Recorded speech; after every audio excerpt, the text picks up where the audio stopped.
কি অবস্থা দাদু ভাইরা? রাতে রিয়াল মাদ্রিদ হারার অন্যতম কারণ ছিল তাদের ডিফেন্স লাইন। এই রাউল অ্যাসেন্সিওর একটা ভুল, রুদ্রিগারের একটা ভুল, তখনই দুইটা গোল, মানে ফার্স্ট 9 মিনিটে দুইটা গোল খেয়াল আছে। 25 মিনিট না তাদের তিনটা। এবং কালকে পিএসজি আমাদেরকে এক হালি ভরে দিছে, অ্যাটলেটিকো মাদ্রিদের এক হালি দিছে, ইন্টার মায়ামির এক হালি দিছে এবং আমাদেরকে এক হালি দিছে। মানে দিন শেষে পুরো বেজ্জতি করে ছাইড়া দিল। এখন এটা দেখি তো বার্সা ফ্যানরা আঙ্গরনি প্রচুর ট্রোল করতে আছে। এখন ভাইয়া আমরা তো প্রতিযোগিতায় অংশগ্রহণ করছি, তোমরা অংশগ্রহণ করো, তারপর কথা বললো। আর সবচেয়ে ভালো খেলছে ভাই আরবাগুলার। ভাইয়া তুমি অনেক চেষ্টা করছো কিন্তু কিছু করতে পারো না।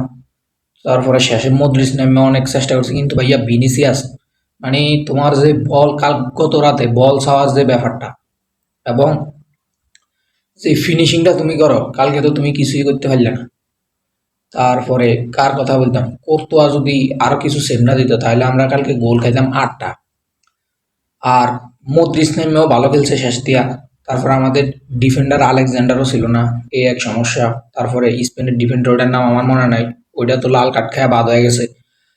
তারপরে এমবাপ্পি কিছু করতে পারলো না। দিন শেষে সবাই হতাশ করলো এবং এতগুলা গোল খাই টুর্নামেন্টের বিদায় নেওয়া, এটা আসলে লজ্জা করার একটা বিষয়। এবং এটা দেখি তো বার্সেলোনা ফ্যানরা আম করে নিজে এভাবে ট্রোল করতেছে। অলরেডি আমার বড় ভাই আহসান হাবিব আমার নিজে এভাবে ট্রোল করতে আছে। এরপরে আমি বন্ধু বান্ধবগুলোর সাথে রুমে থাকি, সবাই হলো বার্সা ফ্যান।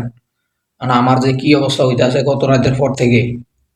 যাই হোক, দিন শেষে আমরা আবার কাম ব্যাক করুম হালামাদিদ। আমরা তো গতবারের ইউএফসি ইউসিএল চ্যাম্পিয়ন, হয়তো বা সামনের বারও নিতে পারি।